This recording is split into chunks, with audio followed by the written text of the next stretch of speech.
मनोरमा बोली, सेठ जी, मैं बहुत भूखी हूँ और घर पर कुछ भी खाने को नहीं है। मैं अभी सामान ले जाऊँ, बाद में पैसे चुका दूंगी। सेठ बोला, नहीं, मैं बिना पैसों के सामान नहीं दूंगा।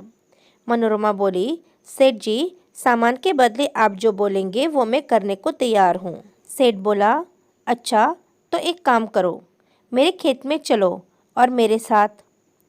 जयपुर राज्य में एक बहुत ही शौर्यवान राजा थे। उनकी एक बेटी थी मनोरमा। वो बचपन से ही बहुत लाड़ प्यार से पली बड़ी थी, इसलिए बहुत घमंडी हो गई थी। वो किसी भी गरीब की इज्जत नहीं करती थी। राजा ने मनोरमा से कहा, हमें मंदिर जाना है। मनोरमा ने कहा, फिर से मंदिर? राजा ने कहा, गुड़िया, आज तुम्हारा जन्मदिन है, तो मैंने सोचा है कि मैं तुम्हारे हाथों से गरीबों को कुछ कंबल दान कराऊंगा। मनोरमा ने कहा, पिताजी, अगर आपको कंबल दान करना था तो आप ही कर देते, मुझे मंदिर ले जाने की क्या ज़रूरत है। बहुत कहा। फिर राजकुमारी मनोरमा मंदिर जाने को तैयार हुई, पर मंदिर में राजकुमारी सबको कंबल फेंक कर देने लगी। तो राजा ने कहा, बेटा, थोड़ी इज्जत से कंबल दो। तभी एक गरीब आदमी राजकुमारी को आशीर्वाद देने के लिए उसके सिर पर हाथ रखता है। मनोरमा ने कहा, ये क्या कर रहे हो तुम? दूर रहो मुझसे। फिर एक किसान वहाँ पर फलों की टोकरी लेकर खड़ा हो जाता है। किसान ने कहा, महाराज, मैंने सुना है कि आज राजकुमारी जी का जन्मदिन है, तो मैं उनके लिए कुछ मीठे फल लेकर आया हूँ। राजा ने कहा, मनोरमा, देखो, तुम्हें बेर बहुत पसंद है ना, ये ले लो। मनोरमा ने कहा, ये क्या पिताजी, ये भिखारी मेरे लिए फल लेकर आए हैं और आपको लगता है कि मैं इस भिखारी के हाथों से ले लूँगी? वो फलों की टोकरी को लात मारकर सारे फल नीचे गिरा देती है। मनोरमा ने कहा, इन्हें कह दो ले जाए अपने फल। राजा ने कहा, राजकुमारी, ये क्या बदतमीजी है, माफ़ी मांगो इनसे, ये बड़े हैं तुमसे। मनोरमा ने कहा, नहीं पिताजी, मैं नहीं मांगूंगी माफ़ी वाफ़ी, और वहाँ से चली जाती है। राज्य में लोग आपस में बात करते हुए पहला व्यक्ति बोला, अरे देखा, आज राजा की बेटी कितने घमंड के साथ सबसे पेश आ रही थी। दूसरे व्यक्ति ने कहा, भाई, अपनी औलाद को हमारे राजा लाइन पर नहीं ला पाए। कहाँ हमारे राजा का बर्ताव और कहाँ राजकुमारी का घमंडी स्वभाव। पहला व्यक्ति बोला, सही कहा भाई, पता नहीं राजा कभी उसे सुधार पाएंगे या नहीं। किसी के साथ बात तक करना नहीं आता राजकुमारी को। शाम को राजकुमारी के जन्मदिन की दावत में सब लोग भोजन कर रहे थे। मनोरमा ने कहा, पिताजी, आपने क्या बनवाया है? आपको पता है ना, मुझे पालक की सब्जी बिल्कुल पसंद नहीं है, और ये दही वड़े में दही इतना खट्टा, और थाली पर से उठकर चली जाती है। राजा बहुत अपमानित महसूस करते हैं। शाम को जब राजा अकेले बगीचे में बैठे होते हैं, तब उनके कंधे पर कोई हाथ रखता है। राजा ने देखा और कहा, मौसी आप?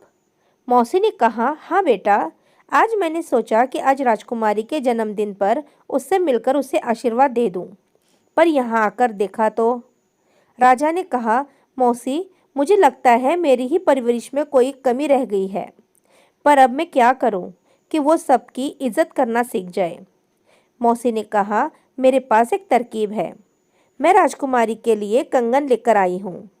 राजा की मौसी राजकुमारी को कंगन पहनाती है, पर वो कंगन राजकुमारी को चुभ जाता है।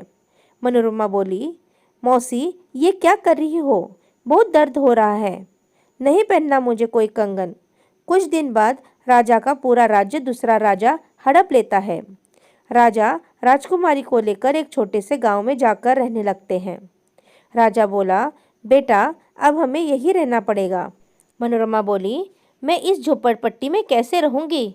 आपको पता है ना, इन गरीबों को देखकर मेरा दम घुटता है, और आप मुझे इन्हीं के बीच में रहने के लिए कह रहे हैं।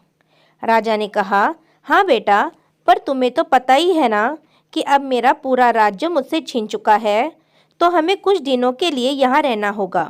फिर राजा और राजकुमारी दोनों इस झोपड़पट्टी में रहने लगते हैं। एक दिन राजा को काम के सिलसिले में कहीं बाहर जाना पड़ा। राजा ने कहा, बेटा, कुछ दिनों के लिए मुझे दूसरे राज्य में जाना पड़ेगा, बहुत ज़रूरी काम है। मनोरमा ने कहा, पर पिताजी, मैं यहाँ अकेली इन लोगों के बीच में कैसे रह सकती हूँ? आप मुझे भी अपने साथ ले चलिए ना। राजा बोले, नहीं बेटा, वहाँ तुम्हारी जान खतरे से खाली नहीं होगी। मनोरमा बोली, तो फिर आप भी मत जाइए ना। राजा ने कहा, काम बहुत ज़रूरी है, नहीं तो तुम्हें छोड़कर मैं बिल्कुल नहीं जाता। अच्छा सुनो, यहाँ पर तुम्हें ही खाना बनाना होगा और हाँ, सारा काम भी तुम्हें ही करना पड़ेगा। तुम थोड़ा अपना ध्यान रखना और हाँ, अगर कुछ समझ ना आए तो आसपास किसी की मदद ले लेना। राजा वहाँ से चला जाता है। मनोरमा को बहुत ज़ोर की भूख लग रही थी, पर अब यहाँ तो मुझे ही खाना बनाना पड़ेगा। पर ये चूल्हा मैं कैसे जलाऊं? इसे कैसे जलाते हैं? राजकुमारी मनोरमा चूल्हा जलाने की बहुत कोशिश करती है, पर फिर भी नहीं जलता। उसे ऐसे देखकर एक बूढ़ी औरत उसके पास आकर बोली, क्या हुआ बेटा? मनोरमा ने कहा, कुछ नहीं, तुम्हें इससे क्या? जाओ और जाकर अपना काम करो। बूढ़ी औरत बोली, अरे अपना काम ही कर रही थी, पर मैंने घर में इतना धुआं निकलते देखा तो देखने आ गई कि क्या हुआ। यहाँ आकर देखा तो तुम चूल्हा जलाने की कोशिश कर रही थी। लाओ मैं तुम्हारी मदद कर दूँ। मनोरमा बोली, मैंने कहा ना, मुझे तुम्हारी ज़रूरत नहीं है, मैं खुद चूल्हा जला लूँगी। बूढ़ी औरत बोली, अच्छा ठीक है, तो तुम ऐसे ही कोशिश करती रहना। मनोरमा ने कहा, अच्छा सुनो, जला दो चूल्हा। फिर बुढ़िया चूल्हा जला देती है और खाना बनाने भी राजकुमारी की मदद करती है। तभी उसकी पोती चंपा उसे बुलाने आती है। चंपा ने कहा, अरे तुम कितनी सुंदर हो। दादी, ये राजकुमारी है ना? राजकुमारी के बालों को हाथ लगाकर चंपा बोली, तुम्हारे बाल कितने सुंदर है। मनोरमा ने कहा, दूर रहो मुझसे। बूढ़ी औरत बोली, अच्छा बेटा, मैं चलती हूँ, रात बहुत हो गई है। चंपा, तू यही राजकुमारी जी के पास रुक जा और उसकी मदद करना। मनोरमा बोली, नहीं, मुझे किसी की ज़रूरत नहीं है, जाओ तुम यहाँ से। बूढ़ी औरत बोली, अरे पर यहाँ रात में कभी कभी जंगली जानवर घर में घुस जाते हैं। बेटा, तुम अकेली हो, तुम्हारे पिताजी ने मुझे तुम्हारा ध्यान रखने के लिए कहा था, तो इसे यहीं पर रुक जाने दो। मनोरमा ने कहा, ठीक है, पर तुम मुझसे दूर रहना, समझी? रात को चंपा राजकुमारी के साथ रुक जाती है, पर राजकुमारी चंपा से परेशान हो जाती है। मनोरमा ने कहा, अच्छा सुनो, मुझे दूध पीना है, यहाँ पर दूध कहाँ मिलेगा? चंपा ने कहा, वो तो ठीक है, पर आप पहले मुझे ये बताओ कि आप गाय का दूध पिएंगे या भैंस का? मनोरमा बोली, अरे किसी का भी दूध ले आओ। चंपा बोली, तो आप एक काम कीजिए, आप मेरे साथ चलिए, मैं आपको तबेले से ताज़ा ताज़ा दूध पिलाऊंगी। मनोरमा बोली, तबेला, ये क्या होता है? चंपा बोली, चलो आज मैं आपको तबेला दिखाती हूँ। फिर चंपा राजकुमारी को तबेले में लेकर जाती है। मनोरमा बोली, अरे ये तुम मुझे कौन सी जगह लेकर आई हो? यहाँ कितनी बदबू आ रही है। चंपा बोली, अरे राजकुमारी जी, ये तबेला है, यहाँ पर ऐसी ही बदबू आती है, पर हमें तो इस बदबू की आदत है। और वो देखिए, वो काका दूध निकाल रहे हैं, रोज़ आपके यहाँ दूध यहीं से जाता है। आपको तो ये भी नहीं पता होगा कि हम जो भोजन खाते हैं वो हमारे पास कैसे आता है। मनोरमा बोली, मुझे पता है कहाँ से आता है। चंपा बोली, कहाँ से आता है? रसोई से आता है। और क्या? चंपा बोली, अरे रसोई से तो आता है, पर रसोई से पहले हम अनाज को खेत में बोते हैं, फिर वो 3-4 महीने में उगता है, फिर कटता है, फिर उसका आटा पीसते हैं, तब वो रसोई में आता है। मनोरमा बोली, अच्छा, मतलब जो खाना खाते हैं उसके लिए इतनी मेहनत करनी पड़ती है? चंपा बोली, जी हाँ, वो देखो, वो काका और बाकी सारे मजदूर खेत में दिन रात ऐसे काम करते हैं, तब जाकर हम खाना खा पाते हैं। अब चलिए, मैं आपको आपके घर तक छोड़ देती हूँ। चंपा और राजकुमारी दोनों घर चली जाती हैं। कुछ दिनों बाद राजकुमारी के पास भोजन खत्म हो जाता है। मनोरमा बोली, अरे अब तो घर में थोड़ा सा भी राशन नहीं बचा, एक काम करती हूँ, पास की राशन की दुकान से कुछ सामान ले आती हूँ। मनोरमा बोली, काका कुछ चावल, थोड़ा आटा और दाल दे दीजिए। दुकानदार बोला, ठीक है बिटिया। सामान लेकर राजकुमारी जाने लगती है तो दुकानदार बोला, अरे बेटी, पैसे? मनोरमा बोली, पैसे? पर वो तो मेरे पास नहीं है। दुकानदार बोला, क्या पैसे नहीं है? पर तुम मुझसे बिना पैसे के सामान नहीं ले जा सकती। मनोरमा बोली, पर काका, मैं बहुत भूखी हूँ और घर पर कुछ भी खाने को नहीं है, मैं अभी ले जाऊँ, फिर आपको बाद में पैसे चुका दूंगी। दुकानदार बोला, नहीं, मैं बिना पैसों में तो अपनी माँ तक को सामान ना दूँ तो तुम किस खेत की मूली हो। मनोरमा बोली, काका, सामान के बदले आप जो बोलेंगे मैं वो करने को तैयार हूँ, पर अभी मुझे सामान ले जाने दो, मैं बहुत भूखी हूँ। दुकानदार बोला, अच्छा तो एक काम करो, मेरे खेत में कुछ काम है, तुम वो खत्म कर दो, मैं तुम्हें ये सारा सामान ले जाने दूंगा। मनोरमा बोली, ठीक है काका। फिर राजकुमारी दुकानदार के खेत में उसका बताया हुआ सारा काम करती है। तब उसे एहसास होता है कि वो जिस खाने का अपमान करती थी उसे उगाने में कितनी मेहनत लगती है। मनोरमा बोली, कुछ समय पहले मुझे खाने की कदर नहीं थी और आज खाने के लिए मुझे इतनी मेहनत करनी पड़ रही है। फिर वो काम करके अपना सामान घर ले जाती है।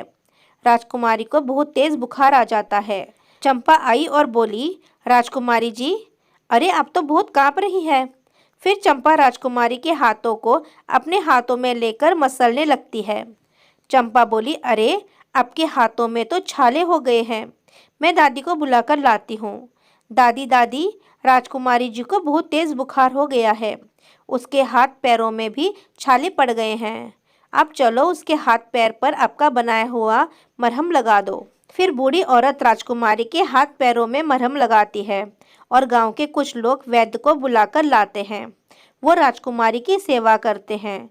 राजकुमारी सुबह उठती है तो देखती है कि उसके लिए सभी गांव वाले बहुत परेशान हो रहे हैं और चंपा को उसके पैर दबाता देख राजकुमारी जी बोलती है, अरे चंपा, तुम ये क्या कर रही हो, हटो यहाँ से।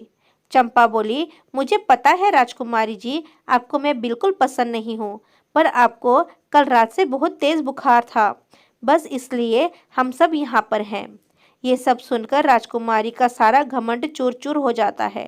तभी राजा वहाँ आ जाते हैं। राजा बोले, अरे बेटा, मैंने सुना था कि तुम्हें बहुत तेज बुखार हो गया है, अब तुम ठीक हो ना। मनोरमा बोली, जी हाँ पिताजी, अब मैं ठीक हूँ। फिर राजकुमारी जी राजा को सारी बातें बताती है। राजा बोला, मुझे माफ़ कर दो मेरी बच्ची, मेरी वजह से तुम्हें ये सब काम करना पड़ा। मनोरमा बोली, नहीं पिताजी, आप ये बताइए आपका काम हो गया।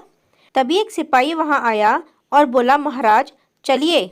मनोरमा बोली, कहाँ चलना है पिताजी। राजा ने कहा, हमारे महल में बेटी। मनोरमा बोली, पर महल तो। राजा बोले, नहीं बेटी, वो तो सब नाटक था, तुम्हारे घमंड को तोड़ने के लिए। मनोरमा बोली, क्या नाटक था, मैं कुछ समझी नहीं। राजा बोला, हाँ बेटा, नाटक।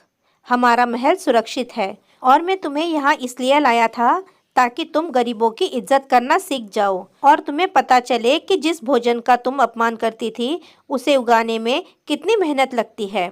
अब मुझे लगता है कि तुम्हें ये सब समझ आ गया है। मनोरमा बोली, चंपा इधर आओ, मुझे मेरे बर्ताव के लिए माफ़ करना और मैं हाथ जोड़कर सभी से क्षमा मांगती हूँ। पिताजी, आज के बाद मैं सबके साथ मिलकर अपनी प्रजा की सेवा करूँगी। राजा ने कहा, वाह बेटी वाह, आखिरकार मौसी का ये प्रयास रंग लाया। गांव वाले बोले, महाराज की जय हो, राजकुमारी जी की जय हो। फिर राजा और राजकुमारी दोनों महल चले जाते हैं। दोस्तों, वीडियो पसंद आई हो तो लाइक और शेयर ज़रूर कर देना।